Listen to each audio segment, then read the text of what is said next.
The dead bride of Ironwood on, the morning the town called her wedding, Lydia felt like she was walking into a sentence.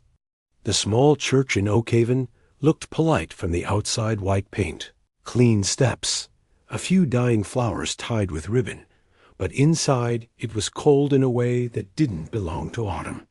The air sat heavy, sharp, almost watchful, as if the building itself knew this wasn't a celebration. Lydia was 18, dressed in an ivory gown that didn't feel like hers, her hands folded so tightly the lace bit into her skin. She had learned to stand straight when people judged her, to keep her face calm when they tried to break her, because in her house, emotion was treated like a weakness, and silence was treated like obedience. Her family stood behind her like proud shadows, whispering prayers and pretending this was fate. When Lydia knew the truth, it was dead. Her father's business had collapsed, her mother's social circle had turned cruel, and the solution they chose was simple and horrifying: trade the difficult daughter to the man the valley feared. In this town, Lydia was not the sweet girl who deserved protection. She was the sharp-tongued girl who asked questions, the girl who read too much, the girl who refused to smile on command. And now she was being delivered to the master of Ironwood Manor, a name people said only when they wanted to scare children into behaving. Nathaniel Winter, the recluse, the curse, the monster behind iron gates. The guests filled the pews with stiff faces, pretending they came for blessings, when really they came for proof. Proof that the rumors were true. Proof that a human girl could be fed to darkness, and still the world would continue as normal. Lydia's stomach turned as the minister, hands trembling, voice too thin, shuffled his papers, like he wanted the ceremony over before something unholy happened. Her mother adjusted her veil with fingers that shook, not from love, but from relief. Lydia understood that if she ran, no one would chase her. They would watch. They would judge. They would call her ungrateful. She stared at the wooden altar and told herself the same thing she always did when life tried to crush her. Think clearly. Breathe, endure. But when the church doors finally opened, the sound was not a creak. It was a heavy groan, like the world itself shifting, and every head turned at once. A hush slammed down so fast Lydia could hear her own heartbeat. Nathaniel Winter stepped inside, and the first shock was not terror, it was disbelief. He was not the wild-eyed madman the gossip had built. He was tall and still, moving with a quiet, smooth control that made the air feel too small around him. His hair was the pale silver white of fresh snow. His skin looked like polished marble under dim candlelight, and his suit was dark, flawless, and expensive in a way that didn't belong to a rural town. He didn't scan the crowd like a predator. He simply looked, and the room obeyed without understanding why. Then his eyes found Lydia, and something strange happened. Her fear didn't vanish, but it sharpened into awareness. His gaze was not hungry, not cruel, not playful. It was ancient, measured, as if he had already decided the line he would never cross. He stopped a respectful distance away, and that distance felt like a warning and an offering at the same time. The minister began speaking too quickly, stumbling over words, trying to finish before courage ran out. Lydia barely heard the vows. She heard only the quiet shift of Nathaniel's breath, the soft rustle of his coat, the way the candles flickered as he passed, like they were nervous. When it was done, when the final words were spoken and the signatures were scratched onto paper, there was no kiss, no tender touch, no performance for the guests. Nathaniel offered his arm like a gentleman from another era. Lydia hesitated, then took it, because she had learned that refusing in public only gave cruel people more reasons to hurt you. His skin was cold through the glove, not dead cold, but winter cold, and it made her bones tense. He guided her out without a word, and behind them the town released its breath in shaky whispers. Outside, a black carriage waited like a closed mouth. Lydia's family did not hug her goodbye. Her mother kissed her cheek like she was sealing a deal. Her father avoided her eyes. Lydia realized, with a clarity that stung, that they weren't sending her away, they were removing her. The ride to Ironwood Manor took hours. The road narrowed into forest, and the trees leaned close, thick and ancient, blocking the weak daylight until the world became a tunnel of shadow. Inside the carriage, the silence was brutal. Nathaniel sat across from her, hands folded, unmoving, like patience was something he had perfected over centuries. Lydia studied him the way she studied books when she didn't trust the author. Every rumor in town had painted him as violent, unstable, cursed. But the man in front of her held himself like a king hiding in plain sight. She wondered if she should be angry at him for accepting the deal. She wondered if she should beg him for mercy. She wondered if mercy even existed in a house behind iron gates. The carriage finally climbed into the mountains, and the air grew colder, sharper, as if the world was warning her to turn back. Then the trees parted, and Ironwood Manor appeared massive, dark, and silent, a fortress made of stone and old secrets. Heavy iron gates opened without squealing, as if even metal knew better than to protest inside. She was escorted through corridors lit by low lamps and guarded by shadows. The staff moved quietly, eyes lowered, footsteps soft. The house smelled like polished wood, smoke, and something faintly sweet, like dried roses. Lydia was brought to a suite that looked too beautiful to be real thick curtains. A roaring fireplace, furniture carved with strange patterns that made her skin prickle when she stared too long. The door closed behind her with finality. For the first time all day, she was alone, and the silence of the manor pressed against her like water. She waited for night to swallow the last of the light. She waited for the moment the monster would come collect what he had purchased. She waited, teeth clenched, ready to survive whatever came next. When the clock down the hall chimed 8, a knock sounded at her door, polite, controlled, almost careful. Lydia's spine went rigid. The door opened, and Nathaniel stepped in, but he did not cross the threshold fully. He stayed near the entrance, as if he refused to corner her.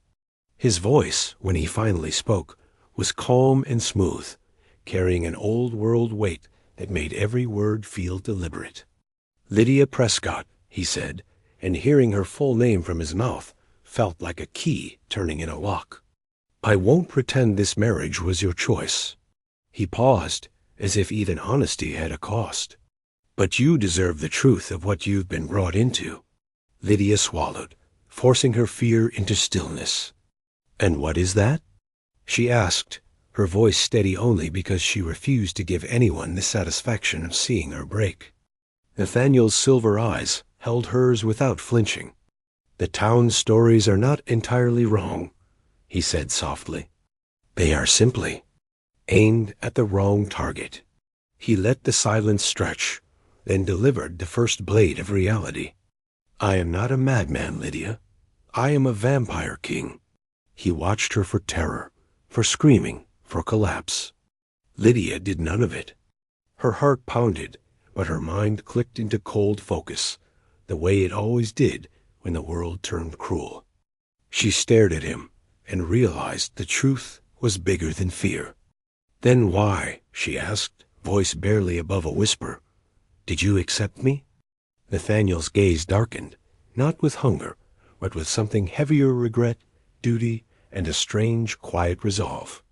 "Because you were the only one they offered," he said, "who might survive the truth without losing herself." He took a slow breath, as if choosing words that could reshape her life. "And because, whether you know it or not, you have something my kingdom cannot afford to lose." Lydia did not sleep much after Nathaniel revealed the truth. The word vampire should have shattered her, but instead it rearranged her thoughts into a colder, sharper pattern. She had grown up in a house where lies were polished until they looked like respectability, so truth, no matter how dark, felt cleaner than deception. When dawn approached, the manor changed in a way she could not fully explain. The servants moved with quiet urgency. Heavy curtains were drawn tight across every tall window, and the lamps were dimmed until the corridors felt like twilight trapped inside stone. Nathaniel had disappeared before the first hint of sunlight touched the mountains, leaving her alone with the echo of his final sentence.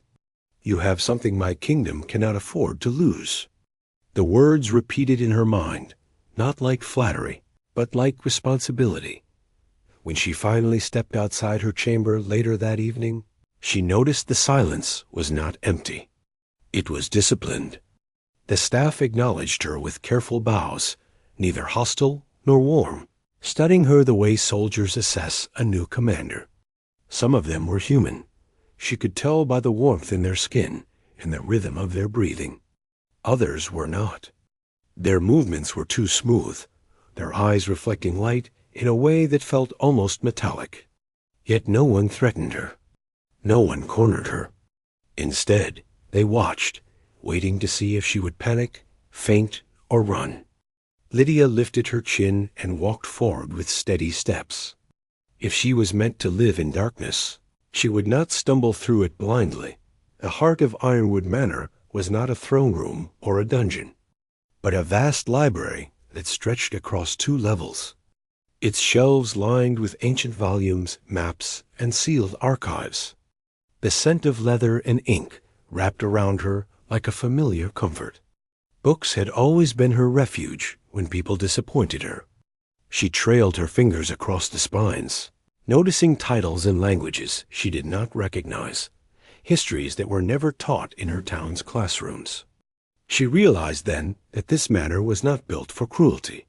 It was built for preservation, knowledge, order, control. As she wandered deeper into the shelves, she felt eyes on her, and when she turned, Nathaniel stood near the far balcony, hands clasped behind his back, observing without intruding. His presence no longer felt like a storm waiting to strike. It felt like gravity inescapable, steady, powerful. "You're not afraid," he said, his voice calm but edged with curiosity. Lydia met his gaze evenly. "Fear is useful," she replied, "but panic is wasteful." A faint shift touched his expression, almost amusement, though it vanished quickly. He descended the staircase with quiet grace, stopping at a respectful distance once more. "Ironwood is a sanctuary," he explained. "My people do not hunt humans. We survive through strict codes and controlled alternatives. The rumors outside are exaggerated on purpose. Fear keeps distance. Distance keeps peace." Lydia absorbed this carefully. The monster the town feared was, in truth, a shield. The madness whispered about in markets was a strategy. She thought of how easily humans labeled what they did not understand. "And me?" she asked. "Am I part of the strategy?" Nathaniel did not answer immediately. Instead, he walked toward a long oak table where a single book rested at its center. He opened it, revealing detailed financial records, trade agreements, and what appeared to be charitable donations made under false names. "This valley survives because I keep the world believing I am unstable," he said quietly. "No officials interfere. No investors pry. They prefer to ignore a mad recluse." He lifted his eyes to hers. "But ignorance is fragile. I needed someone who would not collapse when truth replaced rumor." Lydia felt a flicker of something unfamiliar respect. Not the shallow kind demanded by fear, but the earned kind offered to equals. Still, she refused to soften too quickly. "You still accepted a marriage that was not my choice," she said evenly. "You could have refused." A shadow crossed his face, not anger, but regret. "If I had refused, your family would have found another solution," he said. "One less controlled." The implication settled heavily between them. Lydia knew what desperation did to people. She had lived inside it. She closed the book slowly. "So you saved me?" she asked, not accusing, Not grateful, just factual. I offered you protection, he corrected. The rest depends on you. His words were not romantic. They were measured, cautious, almost clinical. Yet beneath them, she sensed restraint, as if he were holding back far more than he revealed. Over the following days, Lydia observed the manor's rhythm. The vampires woke at dusk, their conversations low and deliberate. They treated Nathaniel not like a tyrant, but like a guardian. Humans within the household moved freely, trusted, not enslaved. She noticed how carefully Nathaniel kept his distance from her, never entering her room uninvited, never standing too close unless necessary. It unsettled her more than aggression would have. She had expected dominance. Instead, she found boundaries. One evening, as she reached the library, she discovered a book placed precisely where she had been reading the night before. A small note rested inside, written in elegant script. You may find this author challenges your conclusion on leadership.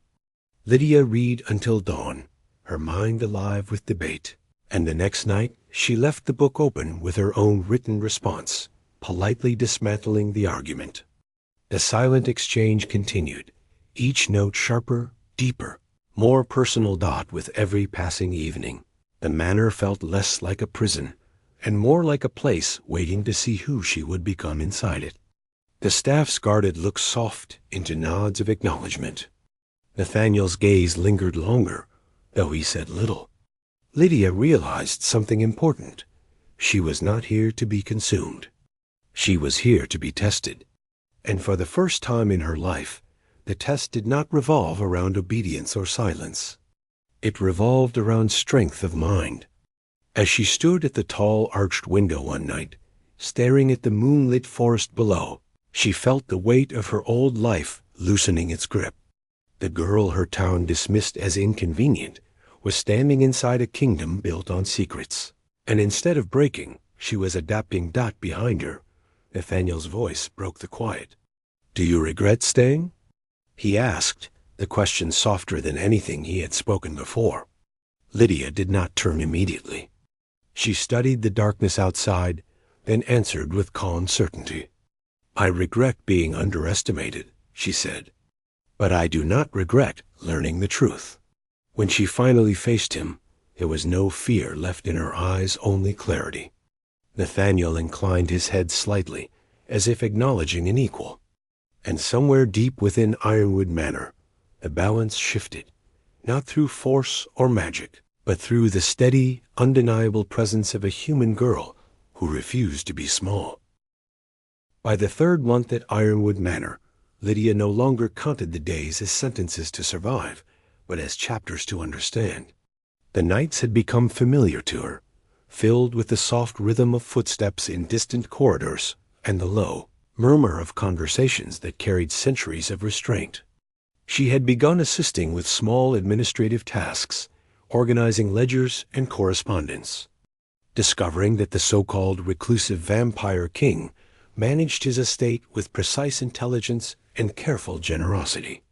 Anonymous donations flowed quietly to nearby towns, funding hospitals and winter supplies, yet no one knew their true source.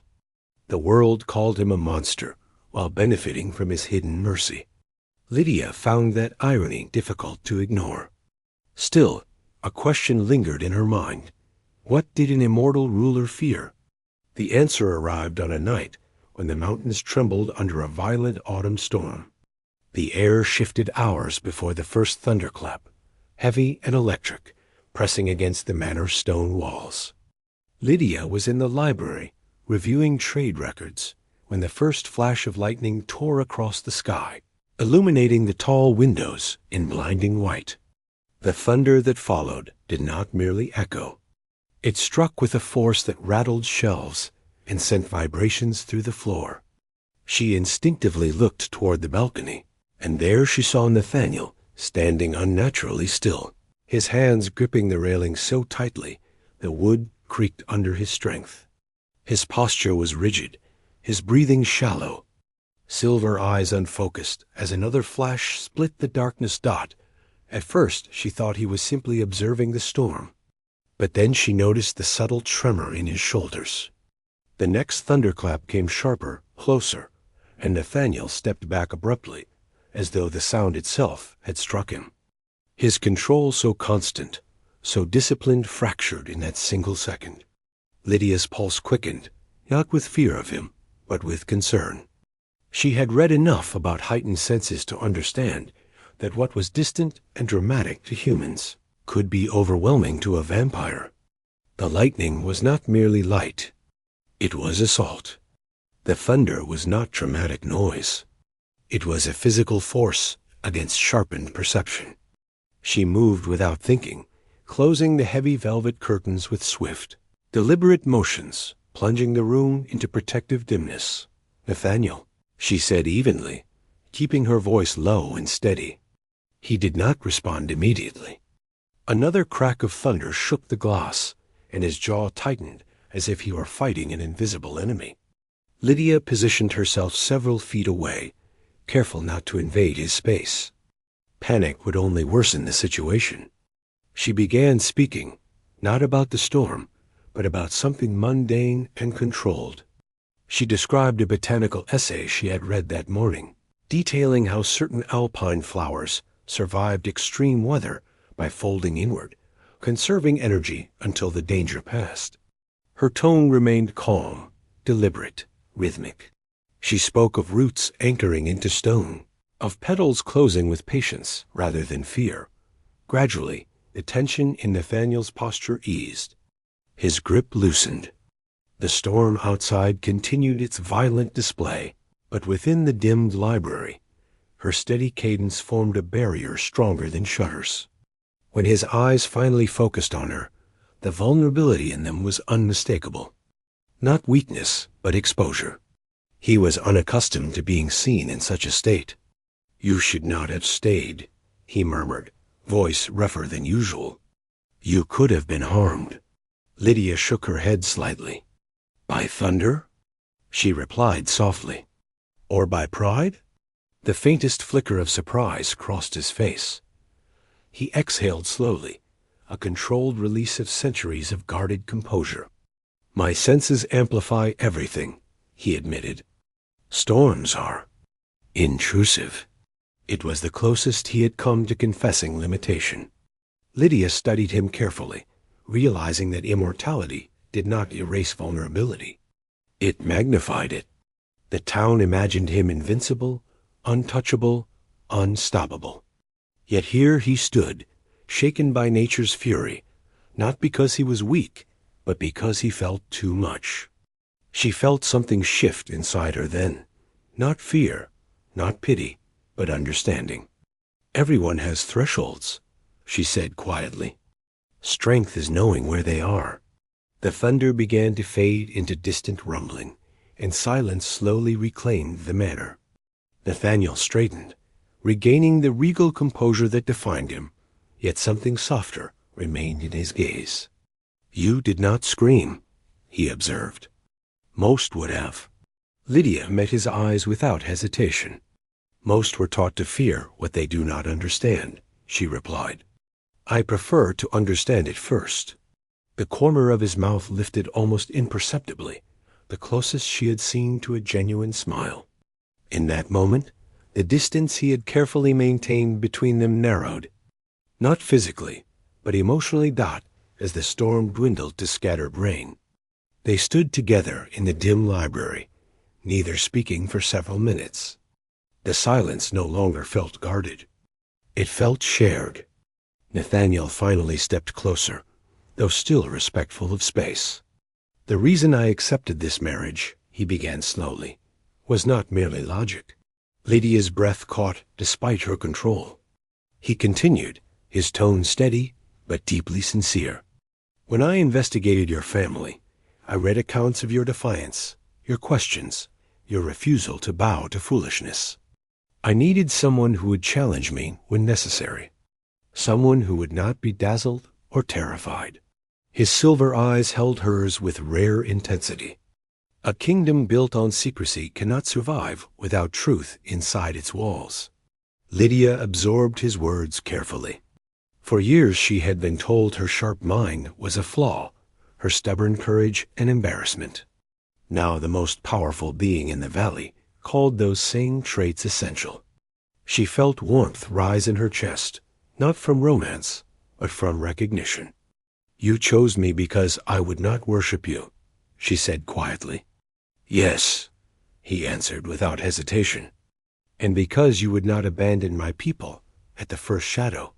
The admission carried weight heavier than any vow spoken in the church. That night marked a turning point neither of them could deny. The storm outside had revealed more than vulnerability. It had revealed trust. Lydia returned to her chamber with steady steps, aware that something fragile and powerful had begun to grow between them. It was not passion born of fantasy. It was respect forged through truth. And as she lay awake listening to the fading rain against stone, she realized the girl who had entered Ironwood Manor as a debt payment was slowly becoming something far greater, an anchor in the darkness. And perhaps one day, a queen chosen not by force, but by strength. Winter arrived early in the mountains, wrapping Ironwood Manor in frost and long silver shadows, and with it came the first real threat to the fragile peace Lydia had begun to build. She sensed the change before she saw it, a subtle tightening in the posture of the staff, a quiet urgency in the way messages were delivered and doors secured before sunset. Nathaniel's composure remained intact as always, but there was a new stillness in him, the kind that comes before battle rather than conversation. Lydia had learned to read that silence. It was not fear. It was calculation. The storm that had shaken him weeks earlier had revealed his vulnerability to nature. But this new tension was born of something far more dangerous. Humans with ambition.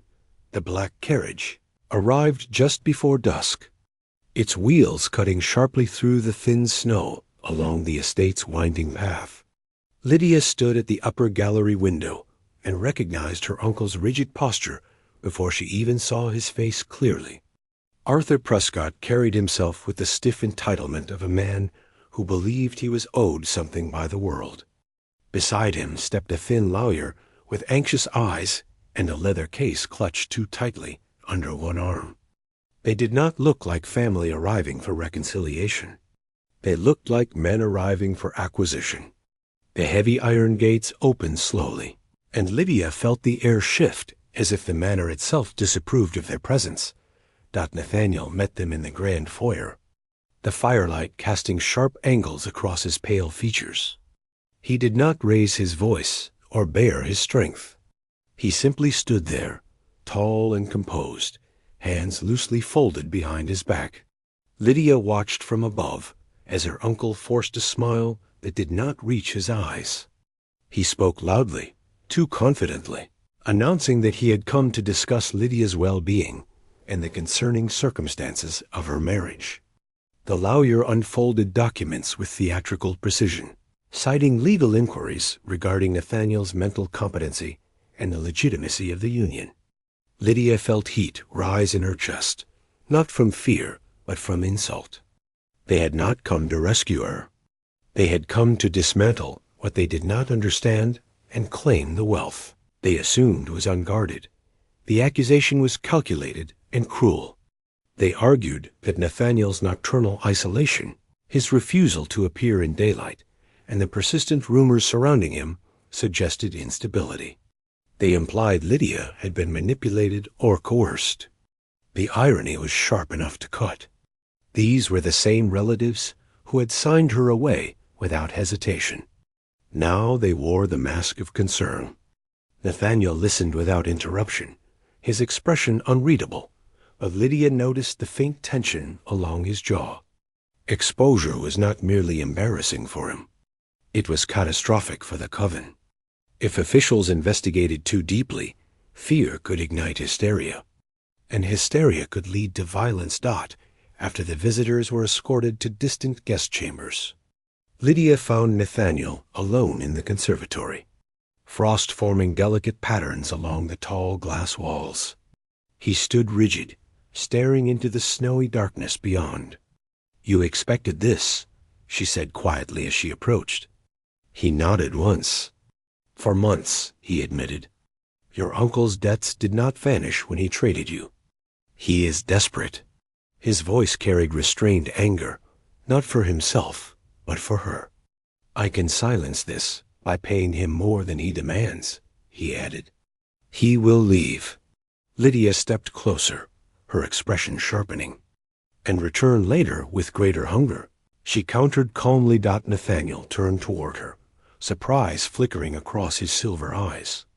"I will not allow them to drag you into scandal," he said firmly. Lydia's gaze did not waver. "And I will not allow them to threaten this house, because you believe I need shielding," she replied.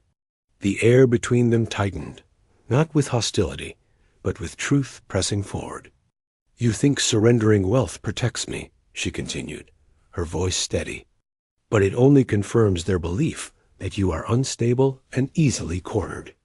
She crossed her arms lightly, thinking through the problem as she would any complex argument. "They are attacking your credibility. That is where we respond." He studied her carefully, the firelight reflecting in his eyes. "This will not be simple," he warned. "If they push for medical evaluation or public scrutiny, then we give them a story they understand," she interrupted gently but firmly. "One grounded in science and legality, not superstition." She paced slowly, her mind already constructing strategy. Photosensitivity could be documented. Financial records could be displayed. The estate's impeccable management could be proven. "You have ruled in shadows for centuries," she said quietly. "But shadows do not mean chaos. They mean control." Nathaniel's expression shifted, the rigid tension softening into something closer to awe. He had expected fear from her, perhaps even regret. Instead, she stood beside him like an equal commander analyzing a battlefield. "You would fight them," he said, not as a question but as recognition. Lydia met his gaze directly. "I was underestimated my entire life," she answered. "I will not allow them to do the same to you." Her words were not romantic, yet they carried weight heavier than affection. They carried loyalty born of choice. For a long moment, silence filled the conservatory, broken only by the faint crackle of the fireplace. Then Nathaniel stepped closer than he ever had before, still leaving a breath of space between them. "You understand what this means," he said softly. "If you stand publicly beside me, there is no retreat to a simpler life." Lydia's reply was immediate and unwavering. "I never had a simple life," she said. "I had a controlled one. This is different." The decision settled between them like a sealed pact. Outside, snow continued to fall, covering the path that had brought her uncle to their gates. Inside, however, something far stronger than fear had taken root. Lydia was no longer the girl traded to settle accounts. She was the mind preparing to defend a kingdom. And as Nathaniel watched her outline the first steps of their defense, he realized that the greatest threat to his enemies was not his ancient power, but the calm, relentless intelligence of the woman who now stood at his side. The days that followed felt less like winter and more like preparation for war, though no weapons were drawn and no blood was threatened. Lydia transformed the grand library into a command center of paper and ink, surrounding herself with ledgers, property deeds, correspondence, and carefully sealed archives that stretched back decades. She moved with focused intensity, sleeping only when exhaustion forced her to close her eyes for a few hours near the dying embers of the fireplace. Nathaniel watched her from a distance at first, uncertain whether to intervene or to admire the quiet storm of determination unfolding before him. He had ruled for centuries through secrecy and calculated fear, but Lydia approached the threat differently. She did not intend to hide from scrutiny. She intended to outthink it. Her uncle and his lawyer remained confined to the guest wing, their confidence slowly eroding under the oppressive silence of Ironwood Manor. They had expected emotional confrontation or visible instability from Nathaniel, but instead they encountered cold civility and endless waiting. Lydia understood that patience itself was a strategy. The longer they stayed, the more their certainty cracked. Meanwhile, she reviewed every financial record tied to the estate, tracing investments, charitable contributions, and agricultural partnerships that demonstrated not only competence but brilliance. Nathaniel's management was flawless. If anything, it was more disciplined than most human enterprises. The image of a mad recluse dissolved under documented precision. One evening, as Lydia annotated a thick stack of property documents, Nathaniel approached her with measured steps. "You should rest," he said quietly, noticing the faint ink smudge along her cheek and the tension in her shoulders. Lydia did not look up immediately. "Rest is for after victory," she replied evenly. "Right now, we need leverage." She turned a page and pointed to a ledger entry. "These records show consistent profit growth over 10 years. No judge would interpret that as incompetence." Nathaniel studied the documents beside her, recognizing the strength of her argument. "You are dismantling them without raising your voice," he observed. She finally met his gaze. "Anger wastes clarity," she said. "Clarity wins." Beyond financial evidence, Lydia anticipated their most dangerous claim, that Nathaniel's nocturnal lifestyle indicated instability. She drafted correspondence to respected physicians in distant cities who had quietly benefited from Nathaniel's anonymous donations. Without exposing the truth of vampirism, she requested medical statements confirming a rare and severe photosensitivity, disorder that required isolation from sunlight and regulated environments. She framed his condition not as madness, but as medical necessity. In doing so, she built a narrative grounded in science and legality rather than superstition. If her uncle wanted to weaponize rumor, she would counter with documentation. As preparations intensified, the emotional distance between Lydia and Nathaniel continued to narrow. One night, while reviewing legal precedents by candlelight, she felt his presence behind her. He placed a sealed letter gently on the desk. "The affidavits have arrived," he said. She broke the seal carefully and read through the statements, satisfaction flickering across her face. "This is more than sufficient," she murmured. Nathaniel watched her expression, admiration no longer hidden. "You fight like a ruler," he said softly.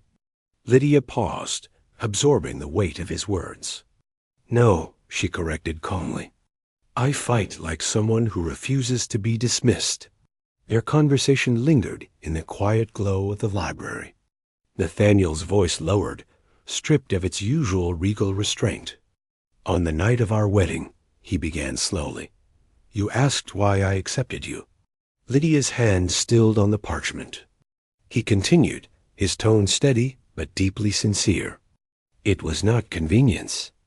It was not merely strategy. I investigated your past long before the proposal was presented. I read accounts of how you defended servants in your household, how you challenged unfair contracts, how you refused to let weaker voices be silenced." His silver eyes held hers firmly. "A kingdom survives not through fear, but through justice. I needed someone who understood that instinctively." The confession settled between them with greater force than any declaration of affection. Lydia had spent years being told her defiance was embarrassing, her logic unfeminine, her independence inconvenient. Now the most powerful being in the valley revealed that those same qualities were the reason he chose her. "You did not choose me because I was easy," she said quietly. "No," Nathaniel answered without hesitation. "I chose you because you were not."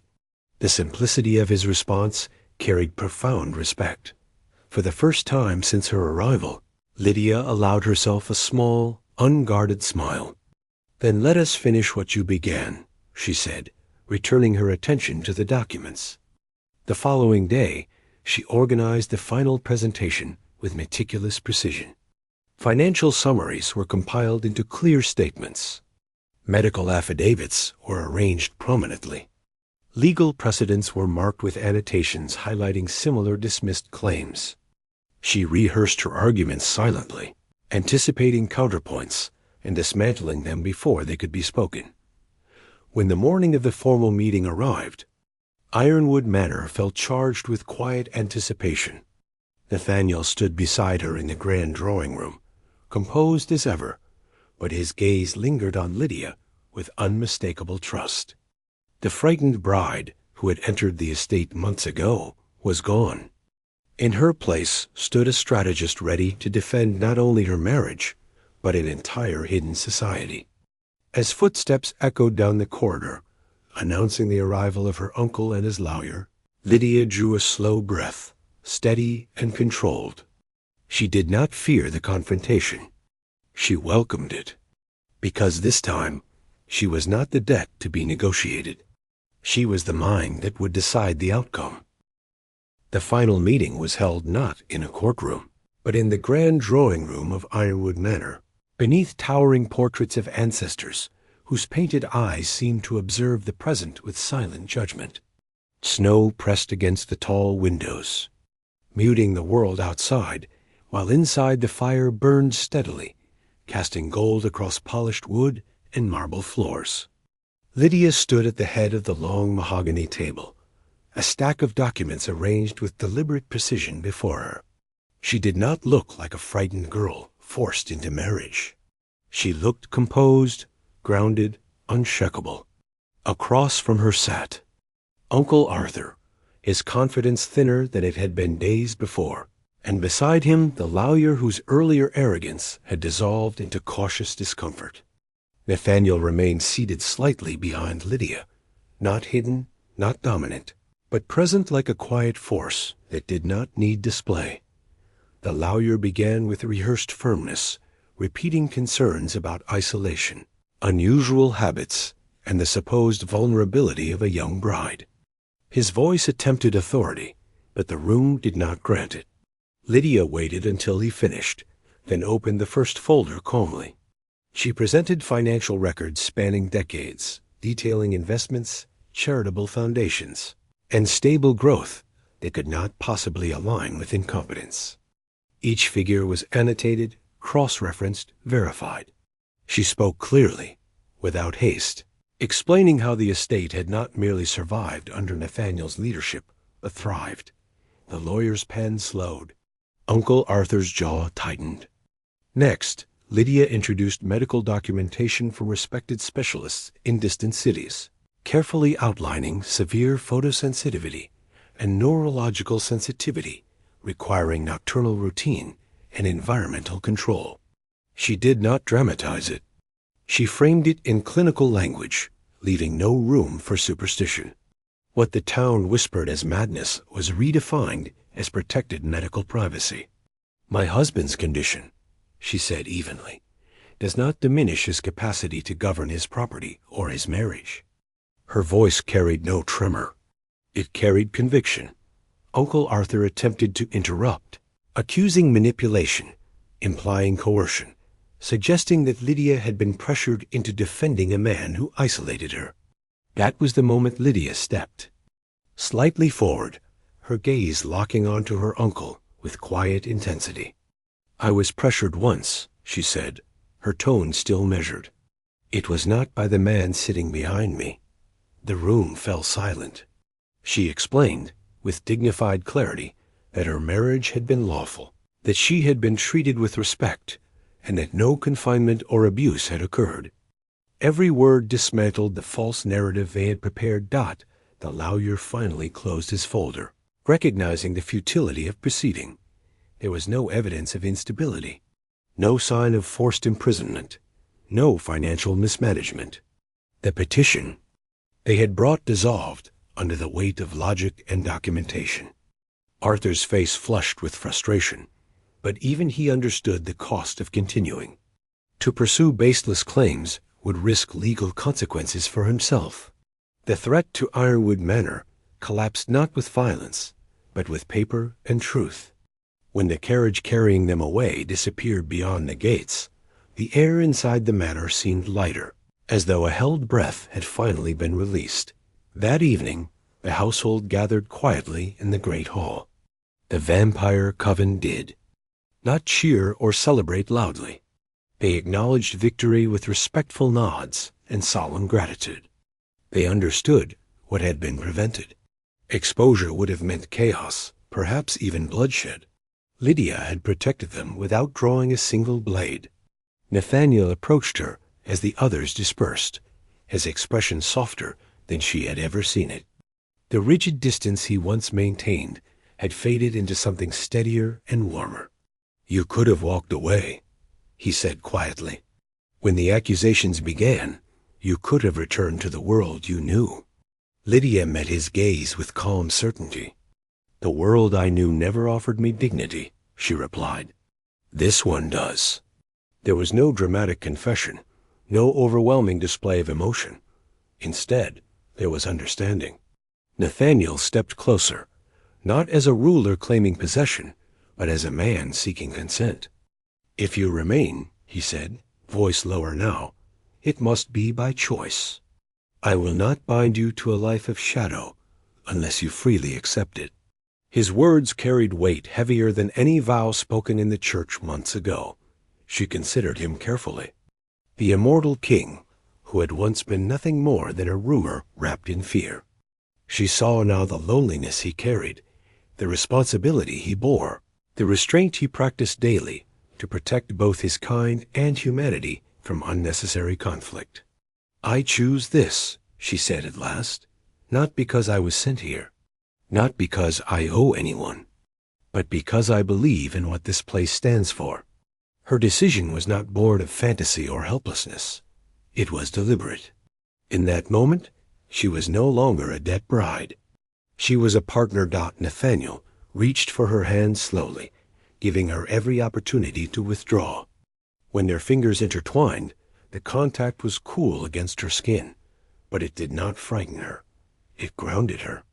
Around them, the firelight flickered, casting their shadows together against the stone wall. The manor no longer felt like a fortress of isolation. It felt like a kingdom strengthened by balancing mortal power, guided by mortal compassion. In the weeks that followed, changes unfolded quietly. Lydia became a visible presence in estate matters, overseeing correspondence, refining charitable initiatives, and ensuring that both human and vampire members of the household were treated with fairness. Nathaniel no longer hid entirely behind rumors. Instead, he allowed select officials to see a measured, controlled truth, reducing suspicion without exposing danger. Fear began to loosen its grip on the surrounding valley. Respect slowly replaced it. Lydia often stood at the balcony overlooking the snow-covered forest, reflecting on the girl who once trembled in a borrowed wedding gown. That girl had believed she was being sacrificed to darkness. Instead, she had discovered that darkness, when guided by principle, could shelter as well as destroy. Nathaniel joined her one evening, his presence quiet but steady. "You changed this kingdom," he said softly. She shook her head gently. "We changed it," she corrected. And so the story the town once whispered in fear transformed into something else entirely.